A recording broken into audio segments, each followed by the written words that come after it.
నిన్న కేవలం 8 రన్స్‌కి 2 వికెట్స్ కోల్పోయిన శ్రీలంక ఈరోజు ఏకంగా 257 రన్స్ స్కోర్ చేసింది. అంటే ఒక దశలో ఇండియా ఈ మ్యాచ్‌ని కంప్లీట్‌గా కంట్రోల్ చేస్తుందనుకుంటే ఇప్పుడు శ్రీలంక మాత్రం ఫాలో ఆన్ నుంచి తప్పించుకోవడానికి జస్ట్ 39 రన్స్ దూరంలో ఉన్నారు. కానీ అసలు ట్విస్ట్ ఏంటో తెలుసా? వాళ్ళ చేతిలో ఉన్నవి జస్ట్ 2 వికెట్స్ మాత్రమే. ఒకవైపు దినుసా 85 నాట్‌తో ఫైట్ ఇస్తున్నారు. మరోవైపు మన టీమిండియన్ బౌలర్స్ ప్రసిద్ధ్ కృష్ణ, మునవ్ సుతాల్ చెరో 3 వికెట్లు తీసుకొని రెడీగా ఉన్నారు.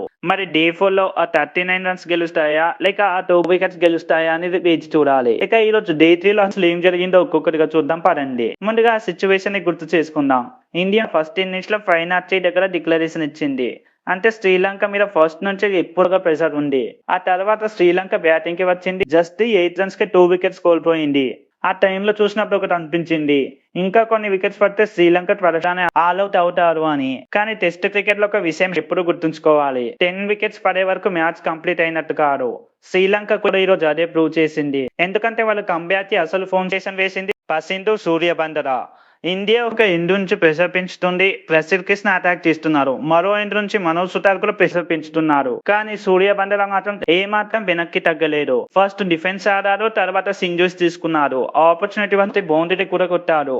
అలా ఒక్కో రన్ తీసుకుంటూ ఇన్నింగ్స్ ని మెల్లిగా బిల్డ్ చేశారు. అతనికి కమ్మింటో మెండిస్ కూడా మంచి సపోర్ట్ అయితే ఇచ్చారు.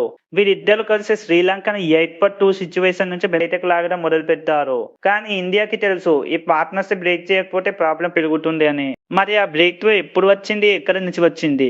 అక్కడే మళ్ళీ ప్రసిద్ధ్ కృష్ణ వచ్చారు. కమ్మింటో మెండిస్ ని 32 రన్స్ దగ్గర అవుట్ చేశారు. ఇండియాకి కావాల్సిన బ్రేక్ త్రూ అయితే వచ్చేసింది. ఇప్పుడు శ్రీలంకపై ప్రెషర్ పెరుగుతుందని అందరూ అనుకున్నాం. కానీ మరో ఎండ్లో ఉన్న సూర్యబందర మాత్రం ఆగలేదు. అతను అన్స్టాపబుల్ గా ఆడాడు.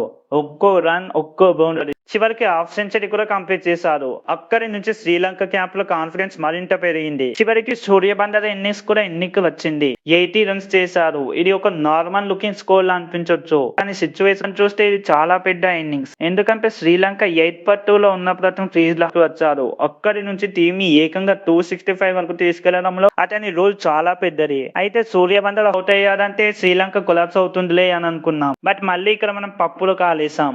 ఎందుకంటే మరో వ్యక్తి ఇంకా క్రీజ్ లో ఉన్నారు. తానే సోనాల్ దినుసా. సూర్యబందర వెళ్ళిపోయారు కదా, కానీ దినుసా మాత్రం ఇంకా అలానే ఉన్నారు. ఒక్కసారి కూడా పానిక్ అవ్వలేదు.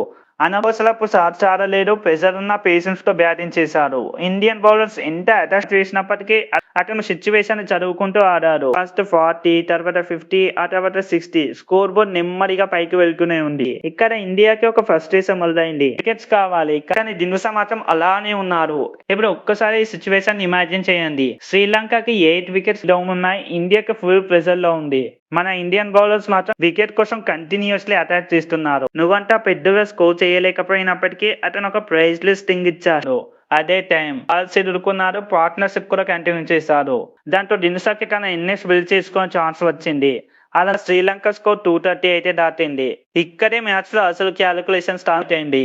ఎందుకంటే శ్రీలంక ఫాలో ఆన్ లైన్ దగ్గర అవుతుంది. మన ఇండియా ఇప్పుడు 238 రన్స్ లీడ్ లో ఉంది. కానీ ఫాలో ఆన్ నుంచి తప్పించుకోవడానికి శ్రీలంక చేయాల్సింది జస్ట్ 304 రన్స్ మాత్రమే.